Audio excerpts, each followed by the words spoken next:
નમસ્કાર મિત્રો, વંધ્યત્વ આપણા દેશમાં મોટું સામાજિક કલંક છે.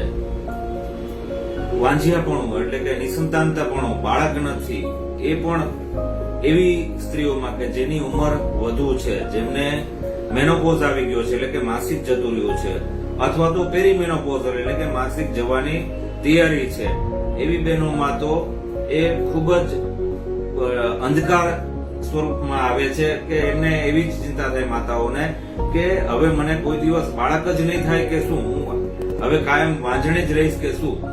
તો એવી કોઈ પણ તકલીફ હોય એનું આપણે યોગ્ય નિદાન અને નિરાકરણ કરીએ તો બાળક તો થાય જ. એમાં પણ આઈવીએફ એટલે કે ટેસ્ટ ટ્યુબ બેબીની સારવાર એ ઇન્ફર્ટિલિટી એટલે વંધ્યત્વની સારવાર માટે ખૂબ જ આશીર્વાદરૂપ છે. આવી કોઈ પણ મોટી ઉંમરની બહેનો હોય કે જેમાં સ્ત્રીબીજ બનવાના બંધ થઈ ગયા હોય અથવા માસિક જતું રહ્યું હોય તો પણ એ બાળક તો એમને થાય જ. આવી કોઈ પણ સમસ્યાના સમાધાન એટલે કે સારવાર માટે થઈને માર્ગદર્શન લઈ અને હોસ્પિટલ પધારો અને સારવાર કરાવી અને બાળક તો લઈને જ જવાનું થાય. Thank you.